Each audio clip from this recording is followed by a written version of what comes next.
नमस्कार मित्रांनो, ठरलं तर मग या मालिकेच्या आजच्या भागात आता साक्षी शिखरे जेलमधून पळालेली असते. त्यामुळे येणाऱ्या भागामध्ये साक्षी शिखरे प्रियाला किडनप करत तिची चांगली धुलाई करत आपल्या अपमानाचा बदला घेते. त्यानंतर प्रेक्षकांनो, इथे आता तोंड उघडलंस तर तिथल्या तिथे तुझा आवाज बंद केला जाईल अशी धमकी देत महिपतने आता प्रियाचे खरे आईवडील कोण आहे हे सांगत आता महिपतने प्रियाला तिची नव्याने ओळख करून दिलेली असते. तर तू बुबली असल्याचं आणि तू जेलमधून पळायचं सत्य आता महिपतने प्रियाला सांगत तिची कायमची बोलती बंद केलेली असते.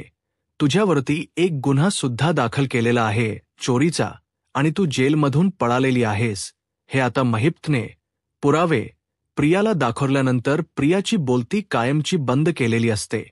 त्यामुळे साक्षी शिखरे ही जेलमधून पळाली आणि ती जिवंत आहे हे माहिती असून देखील प्रियाला काहीही सत्य सांगता येत नाही.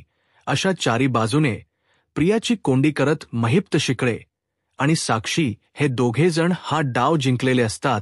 तर प्रेक्षकांनो, येणाऱ्या भागामध्ये कशा पद्धतीने या गोष्टी पुढे घडत जातात, उलगडत जातात, आपण सविस्तरपणे बघूया. प्रेक्षकांनो, आपण बघितलं होतं की जेलमध्ये असताना इथे साक्षी शिखरे जरी सुद्धा महिप्त शिखरेची मुलगी होती तरी सुद्धा जेलमध्ये प्रिया आणि साक्षी दोघीजणी एकाच सेलमध्ये असतात. आणि तिथे असताना इथे आता प्रियाने साक्षीला खूपच जास्त माजुरडेपणा दाखवलेला असतो. म्हणजे इथे जेलमध्ये असताना आता साक्षी शिखरे, तू तुझ्या घरी कितीही राणीसारखे राहत असलीस तरी सुद्धा जेलमध्ये राहत असताना तुला सगळ्यांसारखंच राहावं लागणार आहे. तेव्हा इथे वरती ती बसण असू दे, चांगलं चुलं खाणं असू दे, हे सगळं प्रिया करत होती आणि साक्षीला मारत होती, जणू काही तिची ती लायकी सुद्धा दाखवून देत होती. तेव्हा इथे साक्षी शिखरे म्हणत असते की प्रिया, विसरू नकोस, तू माझ्या तुकड्यांवरती जगत होतीस. तेव्हा प्रिया तिला म्हणालेली असते, अगं कसले तुझे तुकडे, तुझ्यासाठी मी काम करत होते ना, म्हणून तू मला पैसा देत होतीस, माझ्या कष्टाचा पैसा फुकट मला देत नव्हतीस. तेव्हा इथे प्रेक्षकांनो, आता प्रियाने तिला वेळोवेळी तिची लायकी दाखवून दिलेली असते आणि तिला मांस सुद्धा दाखवलेला असतो. एका वेळी तर इथे प्रियाने महिप्त शिखरेची ग्लखटी पकडलेली असते, त्याची कॉलर पकडलेली असते. त्यामुळे या सगळ्या गोष्टी साक्षी आणि महिप्त या दोघांच्या मनामध्ये खोलवरती राहिलेल्या असतात. पण प्रियाला आता धडा शिकवू शकत नाही, कारण प्रेक्षकांनो, प्रियाकडे तो एक असा व्हिडिओ आहे, तो व्हिडिओ जर तिने व्हायरल केला तर महिप, साक्षी आणि नागराज हे तिघेही जण अडकू शकतात. म्हणजे प्रिया तर अडकू शकते, पण तिच्याच बरोबर हे तिघेही अडकू शकतात. आणि प्रिया सहजरित्या सांगेल की महिपतने तर मला मारायची धमकी दिली होती, त्यामुळे नाईलाजाने मला त्याचं ऐकावं लागलं. जसं तिने पुन्हा एकदा कोर्टामध्ये सिद्ध करत ती जेलमधून बाहेर पडलेली असते. त्यामुळे प्रेक्षकांनो, इथे महिप्त शिखरे आता गप्प बसलेला असतो. पण आता बसून बसून किती गप्प बसणार? जर प्रियासारखी मुलगी जेलमधून बाहेर पडू शकते तर इथे महिप शिखरे आपल्या मुलीला नक्कीच बाहेर काढू शकतो. त्यामुळे प्रेक्षकांनो, महिप्त शिखरेने सुद्धा नवीन चाळ खेळत इथे साक्षीला साक्षीच्या जागी एका दुसऱ्याच बाईला मारत तिच्या चेहऱ्यावरती आता त्या बाईला वण करायला सांगितलेलं असतात. रेखाला आता त्या बाईला चेहऱ्यावरती मार असं महिप्तने सांगितलेलं असतं, जेणेकरून ही साक्षी आहे की दुसरी कोण हे ओळखू सुद्धा नाही आलं पाहिजे. आणि इथे साक्षीच्या बोटातल्या अंगठ्या वगैरे त्या बाईच्या हातामध्ये घालून इथे महिप्तने तिचं तोंड दाबून तिला मारलेलं असतं. नंतर तिच्या चेहऱ्यावरती वार केलेले असतात, जेणेकरून ती साक्षी आहे की दुसरी कोण हे पोलिसांना सुद्धा ओळखता येत नाही. त्यानंतर इथे महिप्त साक्षीला घेऊन तिथून निघून गेलेला असतो. त्यानंतर प्रेक्षकांनो, इथे कांगावा करण्यात आलेला असतो की साक्षी शिखरे जेलमध्ये मेली, एका बाईने तिच्यावरती हल्ला केला, रेखाने तिला मारून टाकलं, असा कांगावा करण्यात आलेला असतो. आणि आता तिची डेथ बॉडी पोस्टमॉर्टमसाठी गेलेली असते. आता पोस्टमॉर्टमचा रिपोर्ट बदलणं हे महिप शिखरेला काही आता सोपं नाहीये का? जर तो आपल्या मुलीला जेलमधून बाहेर काढू शकतो तर तो पोस्टमॉर्टम रिपोर्ट सुद्धा मॅनेज करू नक्कीच शकतो. पण इथे प्रेक्षकांनो, आता प्रिया खरी गुन्हेगार आहे. ज्या मधुभाऊंनी तिला लहान असं मोठं केलं होतं, त्या मधुभाऊंवरती सगळा आळ हा प्रियाने टाकलेला असतो. साक्षीकडून गोळी चालवली गेलेली असते, पण ती नकळतपणे चालवलेली असते. खरं तर साक्षी बघाल तर ती महिपला सुद्धा सांगत असते की प्रत्येक वेळेला मारामारी किंवा एखाद्याचा खून केलाच पाहिजे असं नाही. कधी कधी गोष्टी बोलून सुद्धा हाताळल्या जातात. पण तिच्याकडून एक खून झाला आणि त्याच्यामध्ये ती पूर्णतः अडकलेली दाखवली.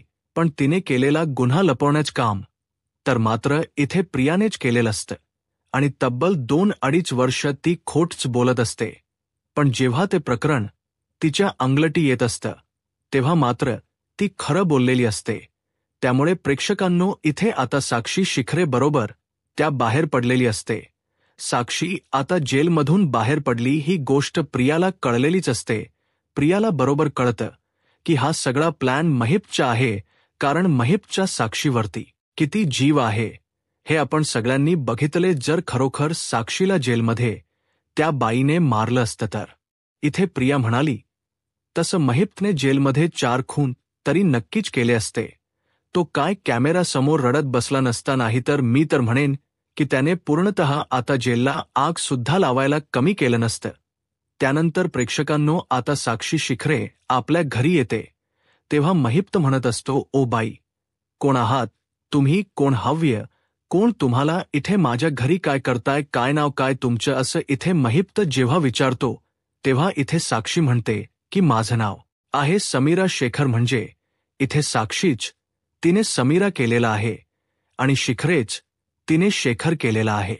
तिने आपली ओळख बदलली आहे, कारण आता साक्षी शिखरे मेले म्हटल्यानंतर तिला आपली ओळख बदलावी लागणारच होती.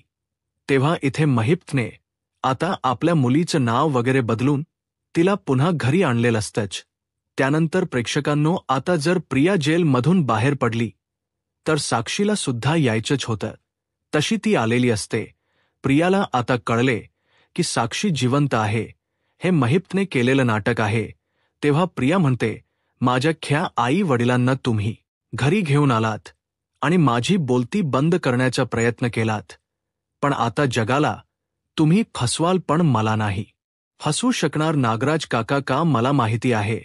इथे आता अण्णा सरांनी साक्षीला जेलमधून बाहेर काढले आणि त्या ठिकाणी दुसऱ्याच बाईला मारला असेल, हे सत्य मला माहिती आहे. आणि हे मी पोलिसांना सांगू शकते की ती साक्षी शिखरे नाही, म्हणून तुम्ही मला नाही खोट ठरवू शकत.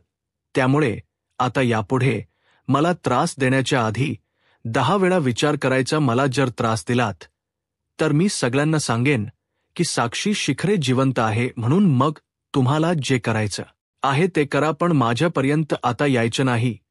तेव्हा नागराज आणि महिपला राग येतो. महिपतम म्हणतो, नागराज शेठ, हीच काहीतरी कायमस्वरूपी बंदोबस्त करा. तेव्हा नागराज म्हणतो, तू आता बघ मी तिची कशी बोलती बंद करतो. तेव्हा नागराज सुभेदारांच्या घरी आलेला असतो. तेव्हा इथे नागराजला बघितल्यानंतर सगळेजण त्याची विचारपूस करतात की बाबा का आलास? अचानकपणे काही काम होतं का? तेव्हा नागराज म्हणत असतो, काही नाही, तुम्हाला सगळ्यांना भेटायला आलो आणि बघत होतो तन्वी आता परत आलीये, तुम्हाला त्रास वगैरे तर देत नाही ना? तेव्हा इथे आता मैनावती आणि इथे सदाशिव लोखंडे दोघेजण बसलेले असतात.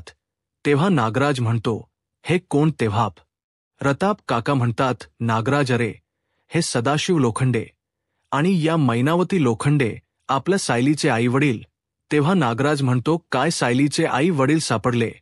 अरे वाह वाह, बरं झालं, पहिले तन्वीला तिचे आई वडील सापडले आणि आता सायलीला सुद्धा तिचे आई वडील सापडले.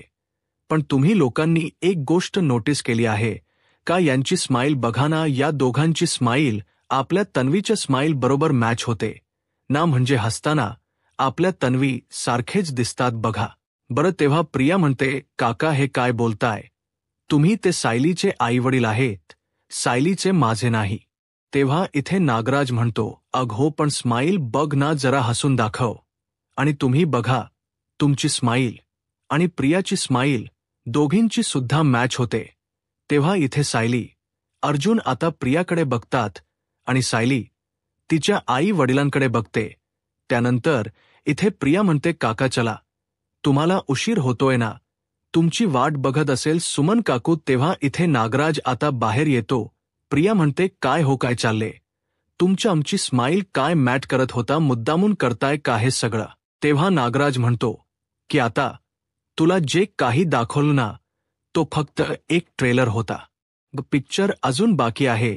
जर पुन्हा आम्हाला इथे धमक्या द्यायला लागलीस ना, तर तुझी बोलती कशी बंद करायची मला बरोबर माहिती आहे.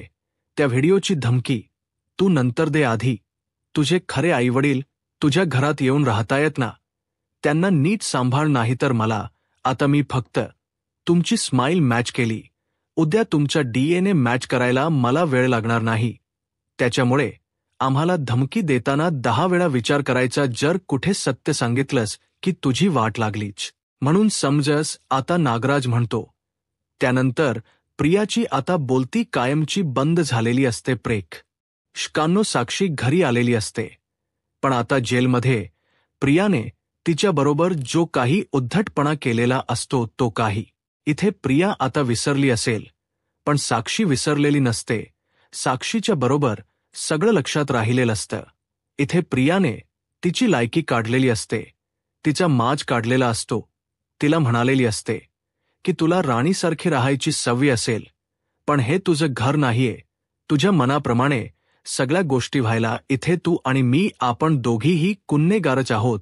त्याच्यामुळे मला तुझ्या बापाच्या पैशांचा माज इथे दाखवायचा नाही, असं बरं असतं काही. प्रिया आता साक्षीला बोललेली असते, त्यामुळे आता त्याचा बदला तर साक्षीला घ्यायचाच असतो. तेव्हा इथे साक्षी म्हणते की अण्णा काही करा, पण मला प्रियाला भेटायचंय, प्रियाला इथे बोलावून घ्या. तेव्हा इथे नागराज आता प्रियाला फोन करतो आणि म्हणतो की लवकरात लवकर महिपच्या घरी ये. प्रिया म्हणते, नाही, मी नाही तिथे येणार. ते अण्णा सर मला मारतील, मी नाही तिथे येणार आहे. तेव्हा नागराज म्हणतो, हे बघ, मारायला बोलवत नाहीये, त्यांना महत्वाचं तुझ्याशी बोलायचं आहे, काहीतरी काम आहे आणि लवकर. या वेळ वाया घालू नकोस, नाहीतर मला तिथे येऊन सांगायला 1 मिनिट सुद्धा लागणार नाही की ते खरे तुझे आईवडील आहेत आणि माझ्याकडे सगळे पुरावे आहेत. तू बबली असल्याचे. तेव्हा तू आता अजिबात खोट बोलायचं नाही की कामात आहे वगैरे, लगेच निघायचं आणि इथे यायचं. तेव्हा प्रेक्षकांनो, आता प्रियाकडे आता दुसरा ऑप्शनच नसतो, तिचा नाईलाज होतो. त्यामुळे ती आता महिपच्या घरी यायला तयार होते. त्यामुळे इथे आता प्रिया घरी आलेली असते. त्यानंतर इथे साक्षी तिला आपल्या स्टोर रूममध्ये घेऊन जाते, ज्या ठिकाणी साक्षीने एकदा सायलीला किडनप करून ठेवलं होतं. प्रेक्षकांनो, बाजूच्या रूममध्ये अडगळीच्या खोलीत त्या ठिकाणी आता प्रियाला सुद्धा ठेवण्यात आलेलं असतं. तिला ती बांधून वगैरे ठेवते. तेव्हा प्रिया म्हणते, अग साक्षी, बरं झालं तू जेलमधून बाहेर आलीस, खरंच मला खूप आनंद झाला तुला आता बाहेर बघून, आणि तुझा नवीन लुक सुद्धा छान आहे. तेव्हा ती म्हणते, मला साक्षी म्हणायचं नाही, माझं नाव आहे समीरा शेखर, कळलं ना? आणि जर मला पुन्हा साक्षी म्हणालीस तर तुझे हे केस आहेत ना, ते उपटून काढायला मला वेळ लागणार नाही. जेलमध्ये असताना कसे माझे केस ओढले होतेस. तेव्हा इथे साक्षी आता प्रियाचे केस जोरात ओढायला लागते. तेव्हा इथे प्रिया जोरात ओरडत असते, अग साक्षी, अशी काय करतेस तू? तेव्हा इथे साक्षी म्हणते, का जेलमध्ये असताना तर तुझी हिंमत खूपच जास्त वाढली होती ना, माझी लायकी काढलीस, माझ्या वडिलांच्या पैशांचा माझा माज काढलास, आमच्या पैशांवरती तुझीही ऐशो आरामात तुझं जगणं आहे. नाहीतर बघितलंस ना बबलीची अवस्था काय झाली असती, ते बघितलेस का? तुझे भिकारडे आई वडील, अगं माझे वडील तरी बघ, ठीक ते काही करतात, पण निदान आमच्याकडे पैसा आहे, आमच्या पैशांवरती तू जिवंत राहिलीस बरोबर ना, आमच्या पैशांवरती तू ऐशो आरामात राहतेस आणि तुझे आई वडील आता त्या सायलीचे आई वडील म्हणून तुमच्या घरात आणलेत. काय अवस्था आहे त्यांची बघितलंस ना. त्या दरिद्रीत राहिली असतीस तू. त्यामुळे प्रेक्षकांनो, इथे आता साक्षी तिला बेदम मारते, तिला इथे काठीने मारते, तिला हाताने मारते, तीच पूर्ण थोबाड खोडून टाकते आणि म्हणते, जेलमध्ये असताना जो काही तू मला त्रास दिला होतास ना, तो सगळा मी लक्षात ठेवला होता आणि मी ठरवलं होतं जेव्हा बाहेर येईन तेव्हा त्या अपमानाचा वचपा सगळ्यात आधी काढेन. तेव्हा इथे प्रियाला आता लाल बुंद करून सोडलेला असत. साक्षीने प्रियाची बेदम धुलाई केलेली असते आणि ते आता मारायचे डाग दिसत असतात ना, मारलेले लाल लाल डाग. इथे आता हिरवी पिवळी ती पडलेली असते. तेव्हा इथे साक्षी मेकअप घेते आणि तिला जिथे जिथे लागलेलं असतं तिथे तिथे फाउंडेशन लावत असते, तिला मेकअप करत असते, म्हणत असते की सुभेदारांच्या घरी गेल्यानंतर तुला कुणी इतके धुतले त्यांना कळायला नको ना, म्हणून त्याच्यावरती मेकअप करते आणि हे लागलेले डाग सुद्धा बुजवते. हा तेव्हा इथे आता महिप्त येतो आणि म्हणतो काय तू मला सुद्धा अडकवलंस ना या प्रकरणामध्ये. मी तुझ्यावरती हल्ला केला आणि मी तुला मारायचा प्रयत्न करतोय म्हणून तू जेलमधून बाहेर पडलीस ना. मी तुला धमकी दिली म्हणून, खोट बोललीस असं म्हणून तू आता जेलमधून बाहेर पडलीस ना. आता तुला सांगतो की मी तुझ्यावरती कसा हल्ला केला ते. तेव्हा इथे आता महिप्तने मोठा सुरा काढलेला असतो आणि प्रियाला आता इथे इतकी घाबरवतो की आता या सुयाने प्रियाला आता महिप्त मारतोय की काय असंच तिला वाटायला लागतं. तेव्हा प्रिया म्हणते, महिप्त सर प्लीज असं करू नका, प्लीज मला मारू नका. तेव्हा महिप्त म्हणतो, बघितलीस तुझी लायकी काय आहे ते आणि आमच्या समोर बोलायची हिंमत करतेस. अगं तुझे ते भिकारडे आईवडील त्यांनी तुला विकलं होतं, एका बाईला, गुलाब बाईला तुला विकलं होतं आणि तू काय केलीस, लोकांची पाकीट मारायची, चोया करायचीस आणि त्यासाठी चोरीता करता त्या गुलाब बाईच्या घरामध्ये तू चोरी केलीस. तेव्हा तिने तुझ्या विरोधात मध्ये आहे ना पोलीस कंप्लेंट सुद्धा केली आणि तुझी कुणी मिसिंग कंप्लेंट सुद्धा नोंदवली नाही. तुझी मिसिंग कंप्लेंट कुणीच नोंदवलेली नाहीये, उलट तुझ्यावरती केस करण्यात आली आहे चोरीची. त्या गुलाब बाईने केले. हे बघ बुबली, तुझ्या विरोधामध्ये गुन्हेगार असल्याचे सगळे पुरावे आमच्याकडे आहेत आणि तू जेलमधून पळाली आहेस नात याची सुद्धा नोंद करून ठेवली. त्यामुळे आता जर कुठे तोंड उघडलंस तर तुझ्या भिकारड्या आई वडिलांचे सत्य आणि तुझं सत्य सांगायला मला वेळ लागणार नाही. त्यामुळे माझ्या मुलीबद्दल जर कुठे काही बोललीस तर तुझं काही खरं. असं महिप्तने साक्षीने प्रियाला चांगलंच आता समजावून सांगितलेलं. असं आता पुढे काय होईल हे पाहायला आत्ताच माझा महाराष्ट्र या यूट्यूब चॅनलला सबस्क्राईब करा. धन्यवाद.